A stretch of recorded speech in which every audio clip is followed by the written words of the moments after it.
Olá, amigos e amigas aqui da FLI Itabira, diretamente de Itabira, terra de Carlos Drummond de Andrade, que completou agora, no último dia 31, 120 anos de nascimento. E a FLI Itabira não podia deixar de homenagear esse grande poeta, né? E a gente está aqui da casa dele, enfim, do lugar que ele viveu, né? Essa região de ferro, como diria Drummond, né? 80% de ferro nas almas. Então, e para hoje conversar com todos nós, estamos aqui com Edmilson Caminha, que é um drummondiano, né? Ali de ferro também, ferrenho, e um cidadão também itabirano, e a nossa poeta e prosadora, Lília Almeida. Bom, eu, antes de mais nada, quero agradecer bastante a vocês por ter aceitado o nosso convite. Aqui uma conversa, um bate-papo, né? Não só sobre Drummond, mas sobre literatura, sobre as nossas paixões também drummondianas, né? O Drummond foi um camarada iluminado, porque tanto nas crônicas, como na poesia, como também, né, na ficção, porque ele era contista, o Drummond, quer dizer, ele conseguia interpretar o Brasil de uma maneira muito fantástica, né? Eu tenho falado aqui sobre essa relação do Drummond com o universo da escrita, né? Ali na crônica, né? De notícias e não notícias, né? Faz uma crônica, como ele transformava os assuntos simples, né? Assim, em processo extraordinário, né? De criação literária, né? Então, a gente está muito feliz nessa comemoração do Drummond. E eu queria abrir essa nossa conversa, Lilian e Edmilson, fazendo uma pergunta que os professores aí estão indagando aqui de Itabira, que é a pergunta vai comum para vocês dois, tá?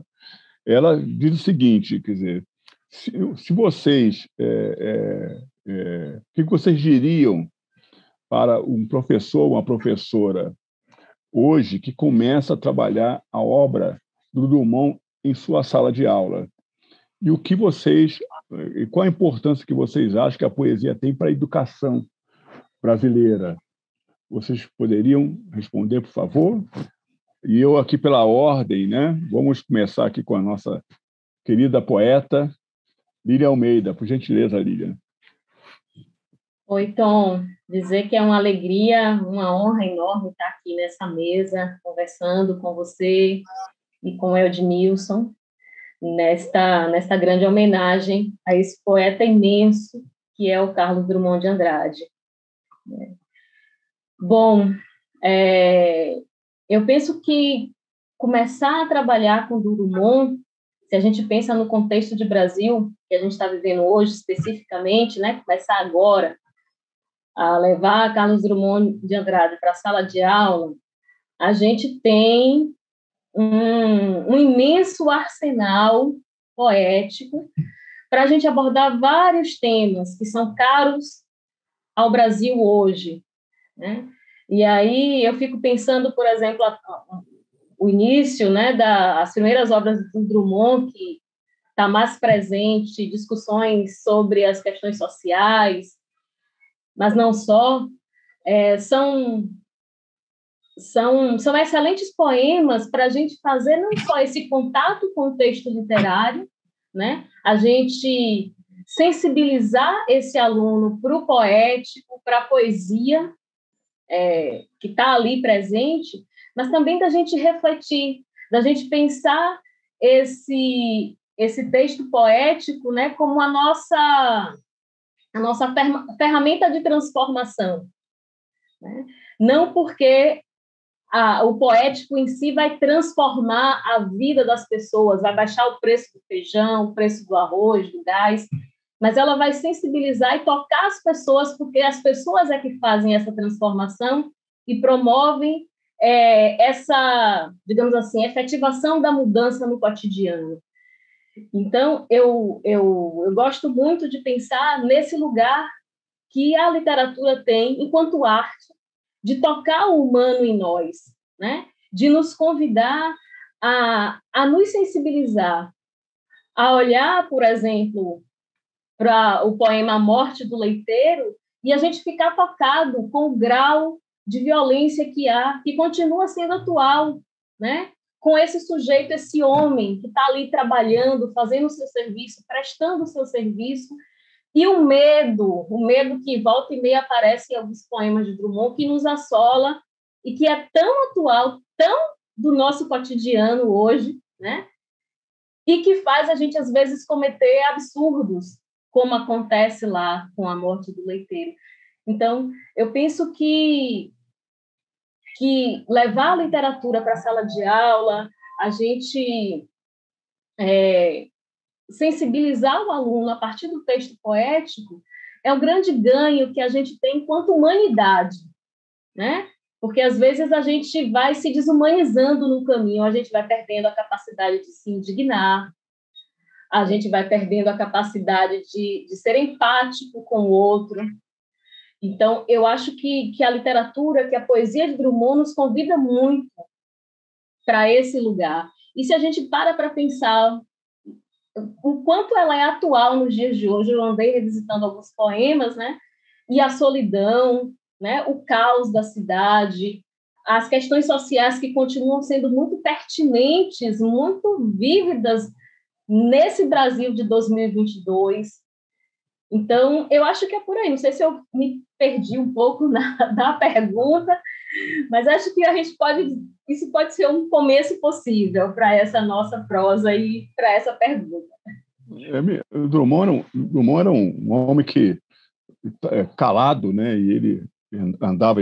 Eu fui uma vez com ele no correio e ele escreveu um monte de cartinhas. Aí fomos ao correio entregar as cartas e aquele passo, né? Parecia um homem de ferro, né? Andava devagar ali, né? E eu ficava olhando ele assim, aí chegava no correio, era uma festa assim das pessoas, porque ele distribuía cartinha para todo mundo no correio, tinha gente já esperando as cartinhas, e ele muitas vezes ele copiava já um poema dele, né? Botar nessas cartas, ou fazia um versinho novo. Então ele tinha esse lugar assim, e essa coisa do calado tem muito do observador em Drummond, né? Então, acho que isso é fundamental, porque essa observação ele transformava em obra literária, né? Poemas, você falou o caso do Leiteiro, né? Hoje está muito em voga, né? Esses entregadores de aplicativos, né? Aí sendo massacrados, assaltados, ofendidos, né? De todas as maneiras, né? E você, Caminha, o que você diria para professora que começa a trabalhar a obra do Drummond em sala de aula e a importância da poesia hoje na educação brasileira? Eu gostaria, em primeiro lugar, de cumprimentar a professora, a escritora Lília Almeida, Tom Farias, e dizer da minha alegria, da minha emoção em participar deste grande evento que é a FLI Itabira. Eu sempre disse, e muitas vezes em Itabira, que a grande vocação da cidade, onde nasceu Carlos Drummond de Andrade, é a cultura. Durante já mais de 60, 70 anos, desde a década de 1950, século passado, que Drummond, a Itabira, a terra de Drummond, é marcada pela exploração do minério. Né? Em Itabira estão jazidas de uma das principais e maiores empresas de mineração do mundo. E eu sempre disse, o minério ele vai acabar.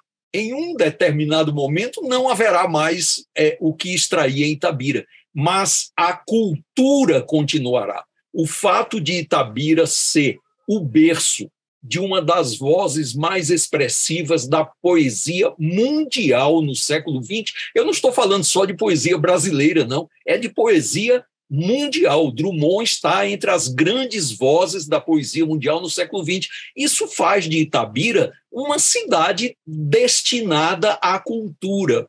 Eu me lembro, Lília e Tom, que em 2002, já se vão 20 anos, quando nós preparamos os eventos comemorativos do centenário do nascimento de Drummond. Hoje nós estamos a comemorar os 120 anos, era o centenário. Então, eu fui dezenas de vezes a Itabira, nós constituímos uma comissão nacional organizadora dos festejos. Essa comissão foi organizada 4 anos antes, em 1998, imagine.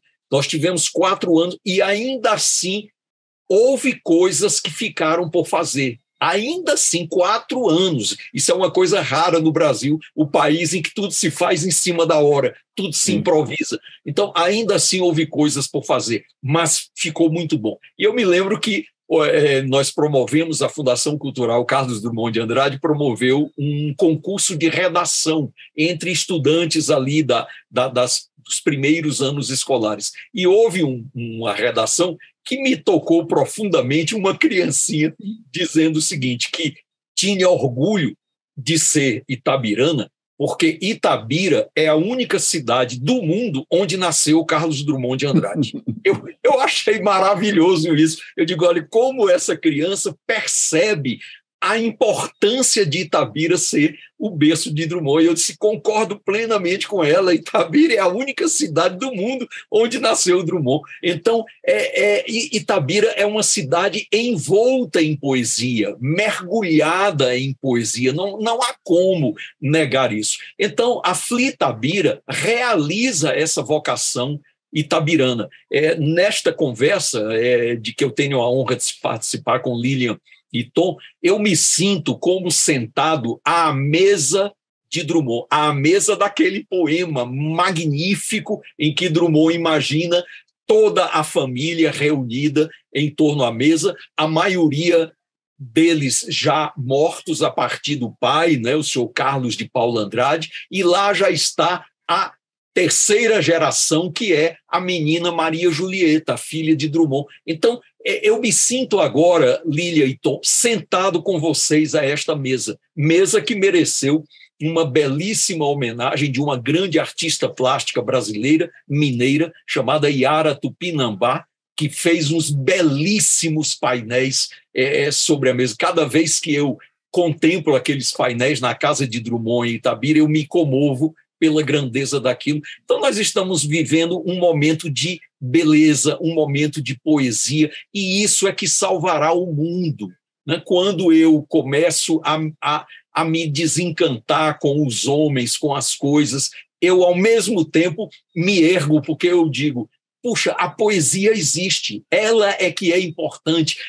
Os homens pequenos passarão, por mais importantes que eles se julguem, por mais poderosos, eles passarão, mas a poesia fica. Então é essa mensagem que eu dou para os nossos colegas professores de Itabira. Trabalhem poesia com os seus alunos, e eles têm uma percepção que muitas vezes nós próprios adultos não nos damos conta. O estudante, desde pequenininho, ele tem uma sensibilidade poética. Eu certa vez, achei muito bonito Mário Quintana perceber isso. Mário Quintana dizia assim, a criança ela tem o sentimento da poesia a partir da rima. Vocês notam como as crianças gostam de brincar com rima. João, cabeça de melão, né? José, pé de chulé. O Quintana escreveu até um livro que se chama Pé de Pilão, com base nessas rimas infantis. Então, a criança nasce com o sentimento da poesia. Então, a poesia já está dentro dela. É só nós trabalharmos, só nós abrirmos os livros, as obras dos grandes poetas, entre os quais Drummond. Olha, eu peço a vocês, por favor, que me policiem, porque cearense gosta de falar muito. É impressionante como cearense adora falar. Então, por favor, me contenham, porque às vezes eu acho que posso exagerar um pouco nesse nosso bate-papo tão prazeroso. Que é muito engraçado, porque, né, você falando de cearense, gosta de falar. Drummond, ao mesmo tempo que era muito calado, quando ele desandava a falar, ele não parava de falar. Né? É verdade. Olhava, eu percebia assim, pensei, opa, o que houve? Né? Sabe? Abriu a torneira da fala. Assim. Então, acho que é um momento muito, muito interessante. Mas, assim, nós vamos falar um pouco dessa incapacidade, né, de Ser Verdadeiro, que é uma crônica do Drummond, republicada agora no livro A Cor de Cada Um, né, que reúne vários textos do Drummond pela Record, né, que está fazendo essa publicação. E eu queria, assim, para a gente abrir aqui a nossa conversa, não precisamos nos ater sempre à obra de Drummond, mas para a gente poder, só para a gente ter uma palhinha aqui e lendo. Não sei se vocês têm o texto aí, mas é um texto bem pequenininho, é quase uma croniqueta, né, do Drummond, né? Ele diz assim: Paulo tinha fama de mentiroso. Um dia chegou em casa dizendo que vira no campo 2 dragões da Independência cuspindo fogo e lendo fotonovelas. A mãe botou de castigo, mas na semana seguinte ele veio contando que caíra no pátio da escola um pedaço da lua, todo cheio de buraquinhos, feito queijo, e ele provou e tinha gosto de queijo. Desta vez, Paulo não só ficou sem sobremesa, como foi proibido de jogar futebol durante 15 dias. Quando o menino voltou, falando que todas as borboletas da terra passaram pela chácara de Sinhá Eupídia e queriam formar um tapete voador para transportá-lo ao 7º céu, a mãe decidiu levá-lo ao médico. Após o exame, Dr. Epaminondas abanou a cabeça. Não há nada a fazer, dona Coló. Este menino é mesmo um caso de poesia. Então, esse texto é lindo, por isso que eu além de colocá-lo como tema da nossa conversa, porque assim, a incapacidade de ser verdadeiro tem muito a ver também com a realidade brasileira hoje que a gente vive, né? Então, a gente passou aí por um processo eleitoral muito, muito intenso, e essa coisa, né, da fake news, né, enfim, né? Isso, na verdade, sempre existiu no Brasil. Fake news sempre existiu no Brasil e no mundo, aliás. Mas acho que isso fala um pouco da capacidade de cada um, né? Lília, quer dizer, como é que você vê Drummond criando, né, ali falando de um jovem, né, e essas fabulações desse jovem, né? Quer dizer, o Drummond leva isso para a poesia, mas poderia levar isso para qualquer assunto, né? Sim, Tom. E vejo como isso casa, né, com a fala de Edmilson há pouco, né, desse olhar da criança, de como a criança percebe e significa, né, o mundo. Né? Então, eu vejo que é muito desse lugar do olhar inaugural, né, da criança, do jovem. Eu conversava esses dias com uma colega professora e ela falando dessa lógica infantil, né, que pediu-se para a criança na escola que ela fizesse o diminutivo de criança. Dizer o diminutivo de criança. E a criança disse bebezinho pequenininho. E não está errado, né? É outra lógica. Continua sendo diminutivo. Ela não botou criancinha. Mas a lógica dela faz todo sentido. Então, assim, eu gosto de perceber essa dinâmica de que é um olhar diferenciado, que muitas vezes a gente, enfim, que já tem um caminhar pela vida, a gente às vezes foi perdendo essa lente diferenciada, né? Essa lente muito, muito primeira de enxergar as coisas, muito nova, às vezes até inusitada de enxergar as coisas. E pensando numa outra perspectiva, né, dialogando com essa realidade brasileira, a gente tem visto muito, né, já há algum tempo, não só nessas últimas eleições, mas já há algum tempo a gente tem visto digamos que uma acentuação da distorção, né? Eu vejo esse olhar da criança como um olhar inaugural, um olhar novo para aquilo que se apresenta, né? De enxergar um mundo que não está ali, talvez dado numa rápida passada de olho. É um olhar muito mais apurado. O que a gente vê muito com as fake news é uma distorção, ou muitas vezes é uma invenção mesmo, né? Às vezes é uma distorção e às vezes é uma invenção mesmo. Claro, né? A serviço de interesses e interesses, a serviço também de uma lógica de manipulação, né? É muito presente a dinâmica da manipulação, que, se a gente pensa aí em Paulo, né, esse garoto que é um caso de poesia, não tem o que fazer com ele, né? Não tem a manipulação, não tem esse jogo. Então, esse caminho, né?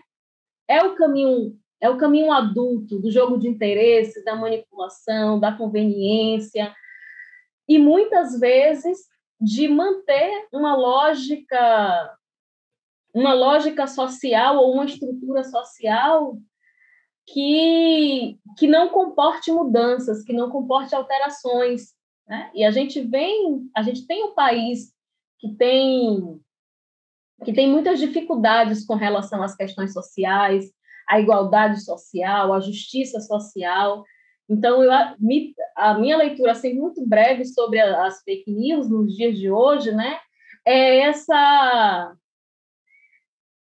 Eu estou tentando agora lembrar o nome da crônica.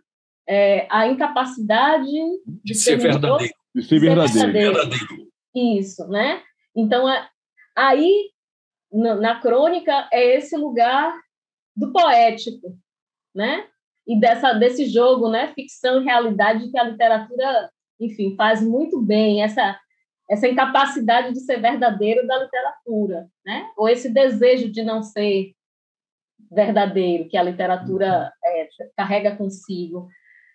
E, por outro lado, caminhando para esse solo, né, palpável aí da realidade que a gente tem vivido, é exatamente esse movimento de se tornar incapaz de ser verdadeiro, né? Por uma outra perspectiva, né, de que não me interessa a verdade, ou como diz um poeta daqui da Bahia, o Antônio Brasileiro, né? Ele tem um poema que ele diz: a verdade é uma só, são muitas. E, claro, a perspectiva é completamente diferente, né? Uma perspectiva das muitas versões das verdades individuais, das verdades históricas, das versões que a história, inclusive, conta ou não conta, né? Para a gente, institucionaliza ou não. E a fake news como esse lugar mesmo de muita manipulação, né? E de estar a serviço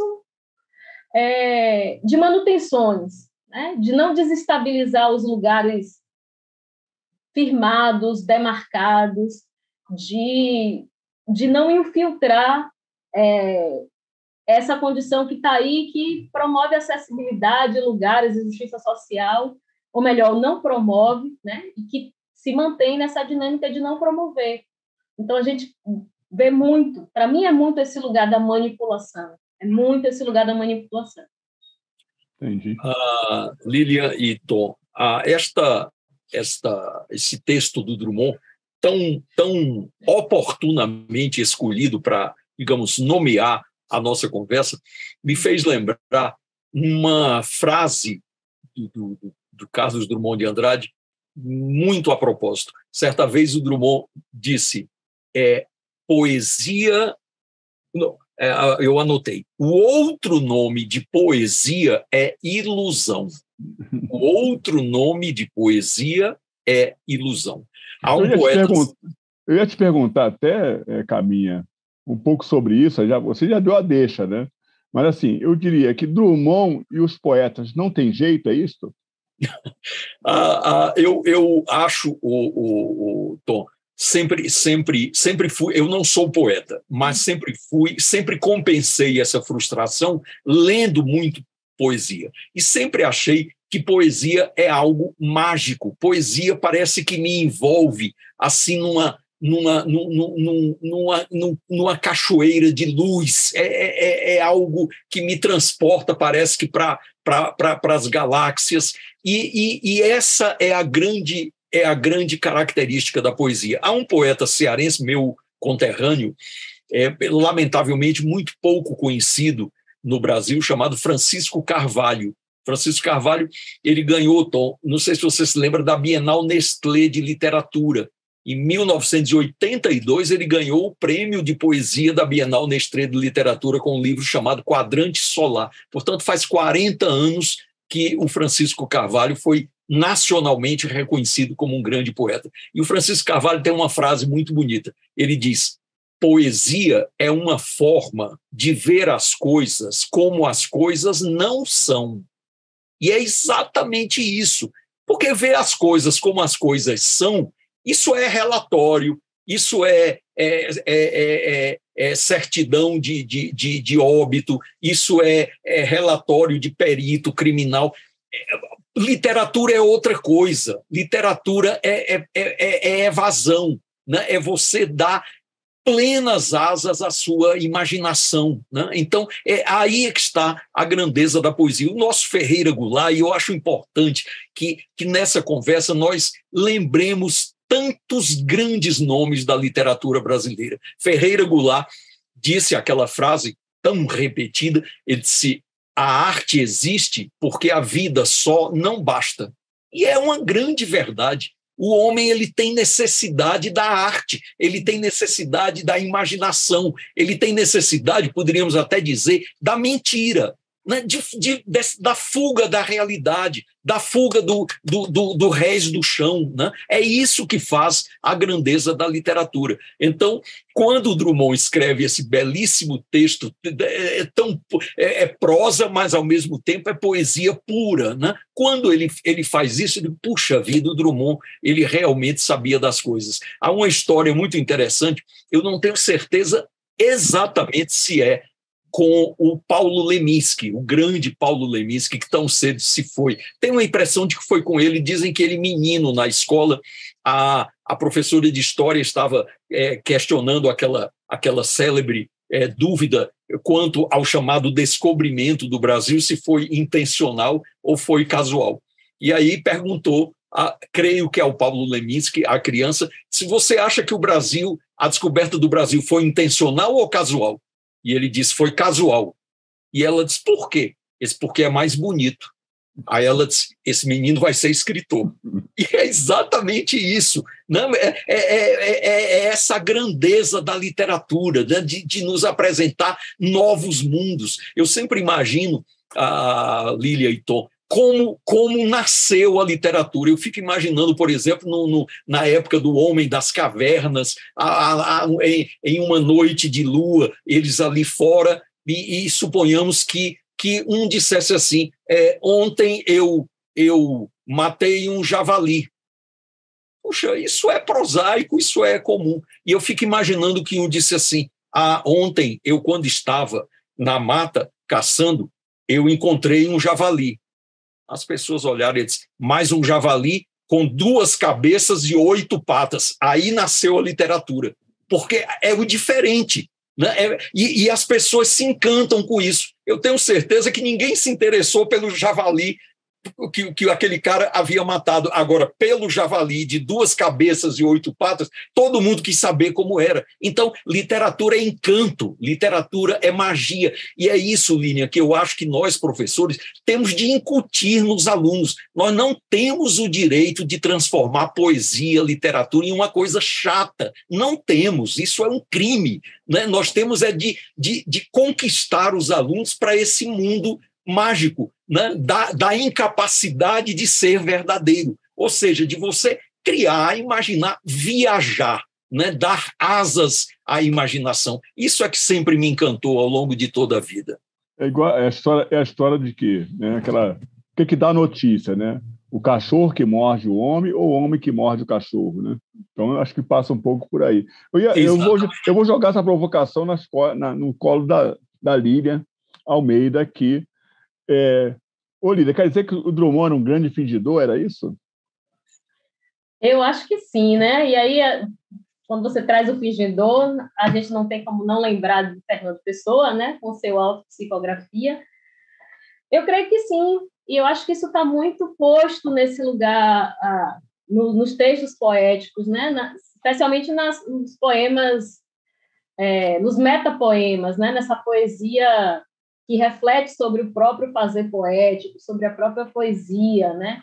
Sobre essa procura da poesia, que é também o título de um dos poemas do Drummond, né?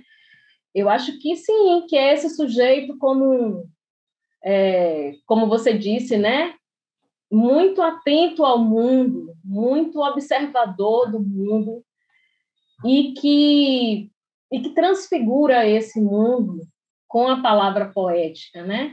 Transforma aquela palavra em estado de dicionário, tira a palavra, né, do estado de dicionário, como ele mesmo diz, e enxerga outra palavra, né? Forja. Aprendi novas palavras e tornei outras mais belas. Isso, exatamente, né? Esse forjar outras palavras no texto literário. Lília, pegando aí um gancho para você complementar, né? A tua poesia, né? Pelo menos em Pulsares, né? Tem algumas coisas assim que tocam a sensualidade, o erotismo, enfim, né? E isso era uma nota muito forte em Drummond, né? Essa coisa da sensualidade, do erotismo, né? Essas correlações, quer dizer, que você traz na sua poesia, né? Como é que você vê isso de uma maneira geral? Quer dizer, é um elemento a mais, né, que enriquece a poesia de um modo geral. Estou falando isso porque estou lendo aqui, tem o Céu, né? Esse é o Sim. livro da... Gente, olha, livro da nossa Lília Almeida. Ó, aqui. Acho que ela não está vendo, né? Eu estou vendo aqui. Lília Almeida, na página 75, tem uma poesia chamada Céu. A areia luzia no firmamento dos corpos nus. Né? E tem aqui ainda, eu diria, a Aurora, que logo na página seguinte, floriu vermelho meu sexo, na tua boca, de vontades azuis. Né? Drummond tem um monte de poemas, né? Com essa tonalidade erótica, né? Sensual, enfim. Queria que você falasse um pouco sobre isso e o que isso impacta na tua poesia, que deixa ela tão forte, né? Tão viva. Também impacta isso na poesia do Drummond, de alguma forma, né? Sim, sim. Eu estava aqui pensando no Amor Natural, né? O livro Amor Natural, do Drummond, que traz muito presente esse elemento do erótico, do corpo, né? Eu acho que esse é um espaço na literatura que ainda é muito lugar de tabu para as pessoas, né?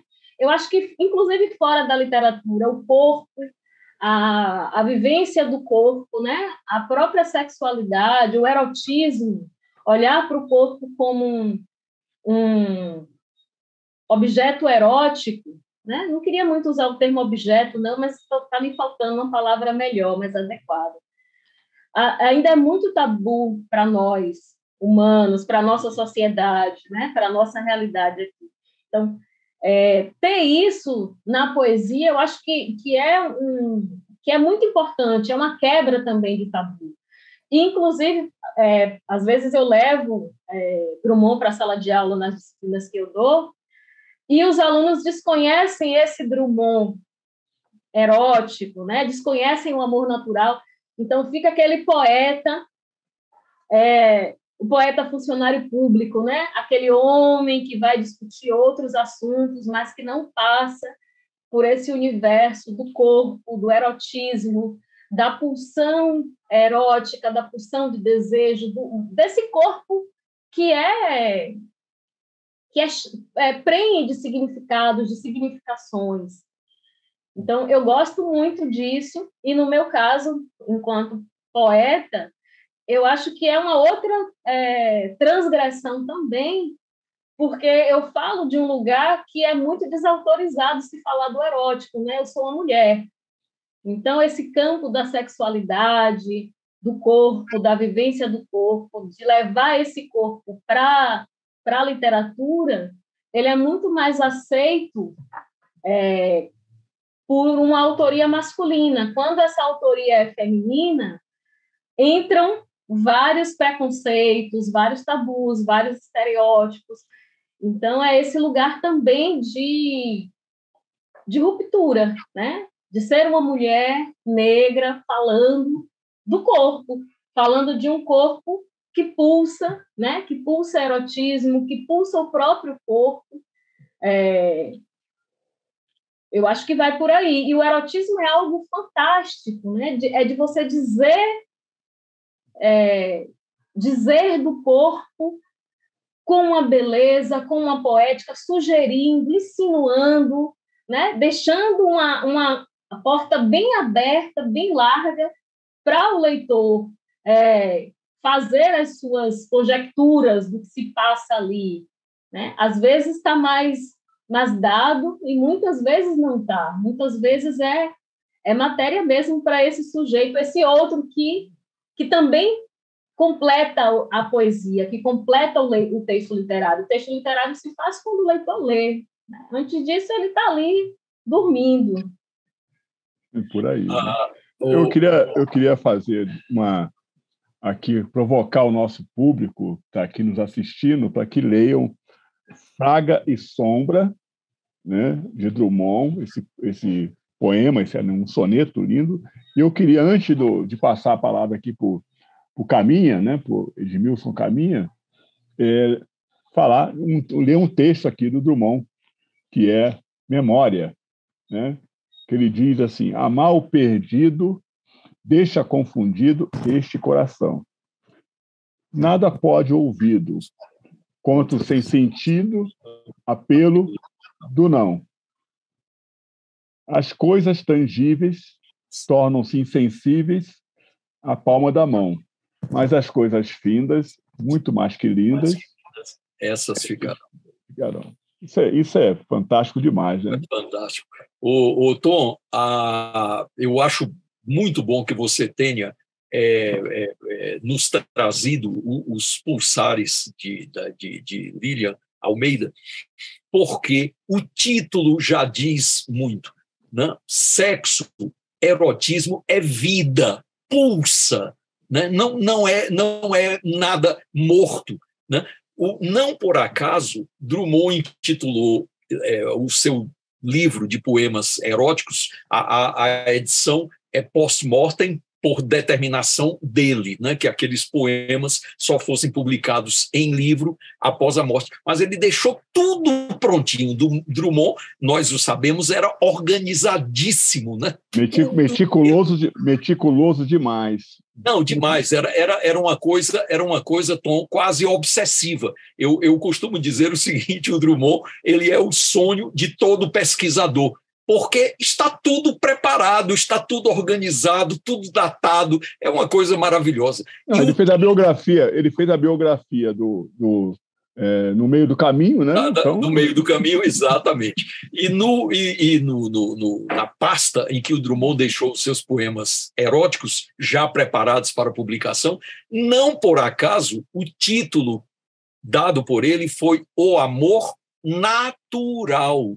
Não é o amor proibido, não é o amor indecente, não é o amor... Não, é o amor natural. Nada mais natural do que o sexo, nada mais natural do que o desejo, nada mais natural do que o amor entre duas pessoas. Então, é importante que se reconheça isso. E quando poetas como Carlos Drummond de Andrade, como Lilian Almeida, fazem poesia erótica de altíssima qualidade, é impressionante como o leitor ele se reconhece naquela poesia e como há um sentimento, eu diria assim, quase de alívio quando o leitor diz assim: puxa, ele disse o que eu gostaria de dizer, ele escreveu, ela escreveu, a Lilian escreveu o que eu sinto. Há um filme interessantíssimo chamado O Amor Natural, né, que eu creio que vocês conheçam, de uma cineasta, olha que coisa interessante, uma cineasta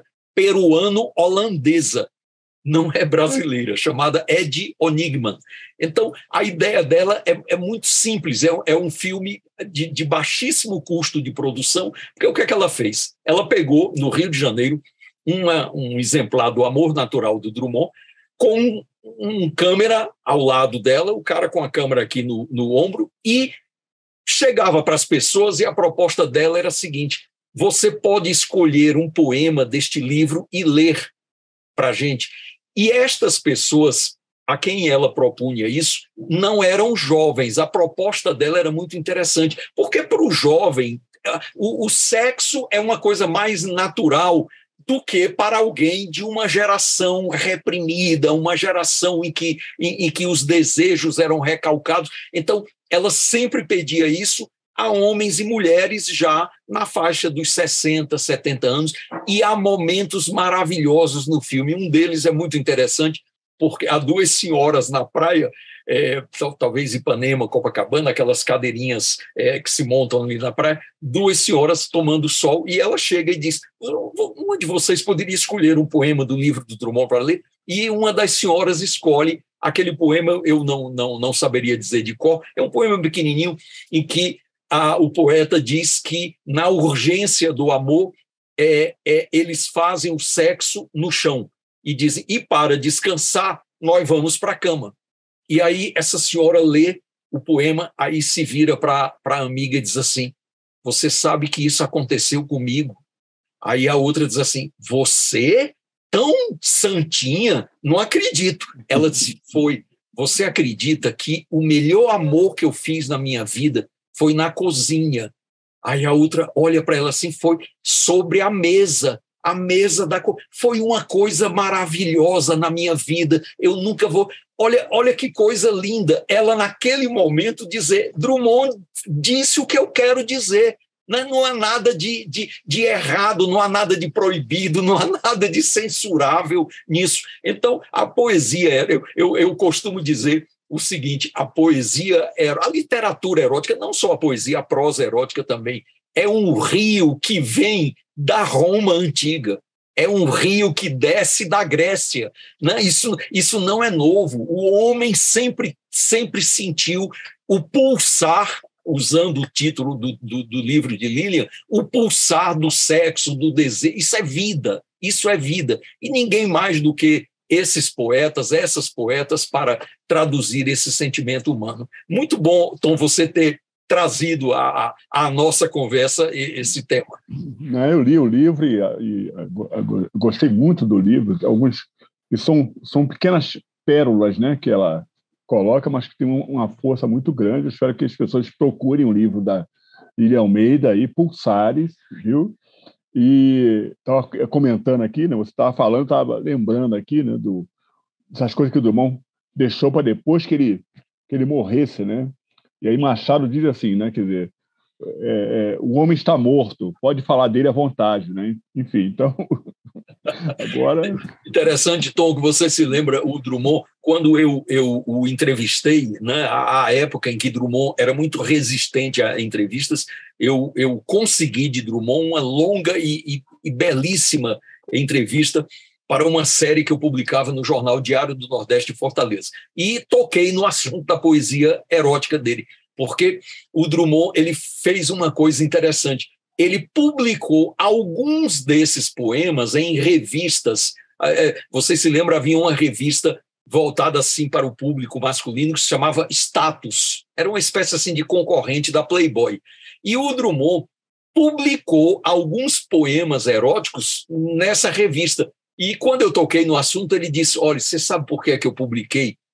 Tinha acabado de sair um poema, porque isso é uma espécie de balão de ensaio. Eu quero ver como é que os leitores reagem a essa poesia. Eu achei interessante isso, né, de ele querer, digamos, testar, né, a recepção, né, do leitor àquela poesia erótica dele. Né? É maravilhoso, porque tem a questão do erótico, né, e tem a questão do pornográfico. Você tem muitos autores, poetas, né, que descambam para o pornográfico. Né? Bandeira, por exemplo, fez poesia pornográfica. Enfim, Sim. tem vários. Né? Então, acho que o Drummond ficou ali na sutileza mineira da coisa, né? E como muito mineiramente ali jogando aqueles temas. E ele, eu me lembro que na ida do Correio com ele, né? Como ele olhava para as meninas, sabe, ficavam tudo assim, meio assim, tudo. E ele cativava todo mundo com os versinhos, assim, sempre atendia todo mundo, sempre tinha um sorriso, um olhar, tal. Então, Drummond não era fácil, não. Esse mineiro de Itabira, né? E agora a gente aqui em Itabira, diretamente fazendo essa live com vocês e contando essas histórias aqui para todo mundo que quer conhecer um pouco mais do Drummond, nesses 120 anos da vida dele. Ô, Lília, bom, a gente já revelei aqui o teu livro, né? Agora vai ficar a nível nacional aí essa repercussão do teu trabalho. Eu queria que você, não sei se você quer ler alguma coisa do Drummond ou quer ler alguma coisa sua, para que as pessoas conheçam um pouco de você. Você podia falar um pouquinho aí sobre o que você está fazendo, enfim, né? Porque a gente está entrando aqui já no final da nossa live, nosso bate-papo. Acho que seria interessante, de repente, você falar alguma coisa. Sim, Tom. Fico super, super grata, né, por você trazer Pulsares, assim, colocar esse livro aí no mundo, né, a partir de Itabira para o mundo. Fico super, super agradecida. Então, eu sou professora, né, estou desenvolvendo os trabalhos na universidade, escrevendo, preparando um próximo livro aí de poesia também. Eu escrevo prosa, mas não tenho me dedicado com o afinco que eu sinto que é necessário para a prosa, né? E sua prosa também é sobre o amor, né? Tem, viu, Caminha? Já tem essa ainda, né? Isso. E aí a poesia tem me roubado da prosa, né? Eu tenho me dedicado muito mais. Tem livro aí para acontecer. Estou trabalhando aí para que ele possa ser publicado, achar os caminhos aí e vivendo a literatura. Eu gostaria de ler um poema do Drummond, né, que é o nosso homenageado, né? I got it. Vamos lá. Esse homem fantástico, esse poeta imenso. Eu gosto muito dos poemas que trazem a realidade social. Não que não goste dos outros, gosto também, mas me são muito, muito caros. Eu ia ler Nosso Tempo, mas Nosso Tempo é bem, bem grandinho, eu vou pegar um outro aqui. Pronto, pode ser Congresso Internacional do Medo. Provisoriamente, não cantaremos o amor, que se refugiou mais abaixo dos subterrâneos. Cantaremos o medo, que esteriliza os abraços. Não cantaremos o ódio, porque esse não existe. Existe apenas o medo, nosso pai e nosso companheiro. O medo grande dos sertões, dos mares, dos desertos. O medo dos soldados, o medo das mães, o medo das igrejas. Cantaremos o medo dos ditadores, o medo dos democratas. Cantaremos o medo da morte e o medo de depois da morte. Depois morreremos de medo. E sobre nossos túmulos nascerão flores amarelas e medrosas. Congresso Internacional do Medo. Que maravilha. Que maravilha. E Caminha, o que você... Lília e Tom, eu gostaria, nesta homenagem tão comovida que todos nós prestamos a Carlos Drummond de Andrade nos 120 anos do seu nascimento, de ler um poema de Drummond, como disse Lilian, são muitos, né? Quando se fala em poema de Drummond, vem à mente de imediato algumas dezenas de poemas, mas há um deles que sempre me ocorre e eu gostaria de, como homenagem ao nosso grande poeta, dizer o poema Amar, em que Drummond escreveu: que pode uma criatura senão, entre criaturas, amar. Amar e esquecer, amar e mal amar, amar, desamar, amar. Sempre e até de olhos vidrados, amar. Que pode, pergunto, o ser amoroso, sozinho, em rotação universal, se não rodar também e amar?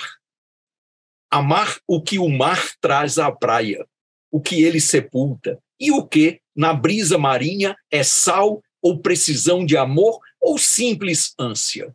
Amar solenemente as palmas do deserto, o que é entrega ou adoração expectante, e amar o inóspito, o áspero, um vaso sem flor, um chão de ferro, e o peito inerte, e a rua vista em sonho, e uma ave de rapina.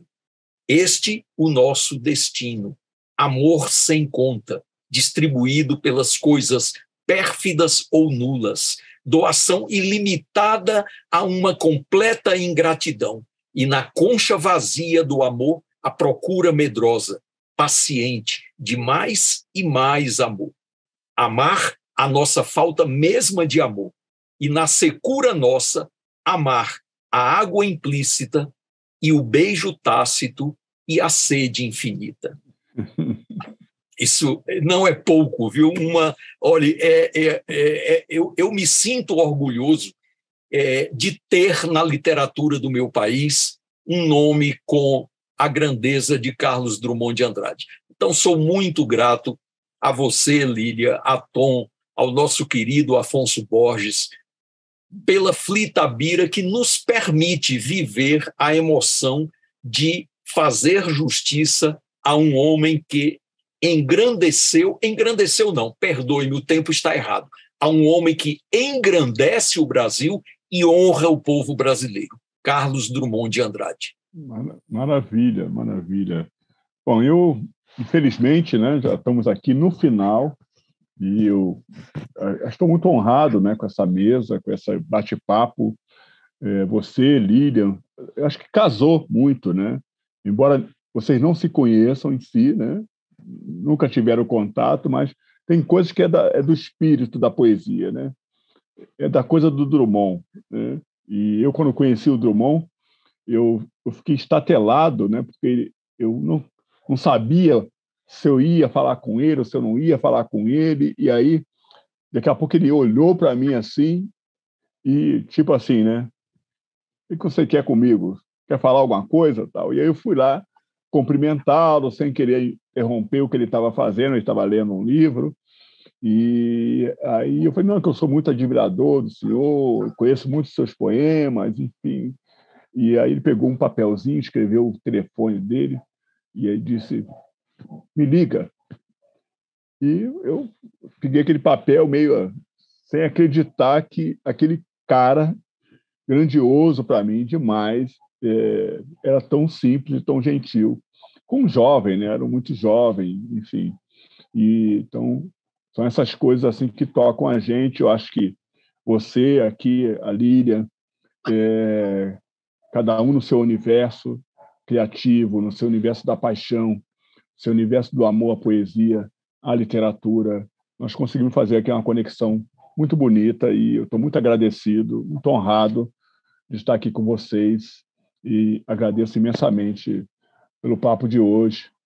Quero aqui também agradecer o pessoal que nos acompanha, continue acompanhando a Flitabira pelas redes sociais, é a segunda Flitabira, nós votamos aqui muitos anos para a Flitabira, que vem a terceira, a quarta, enfim. E tem a idade do Drummond, né? 120, né? 22ª Flitabira, enfim, e que seja sempre aqui, nesse lugar maravilhoso, nesse clima, né? Aqui a atmosfera drummondiana cerca tudo, parece que a gente está vendo o Drummond andar por aqui, por essas ruas, né? Saindo aqui desse cômodo dele, dessa casa extraordinária. Então, muito obrigado e até daqui a pouco com outras programações.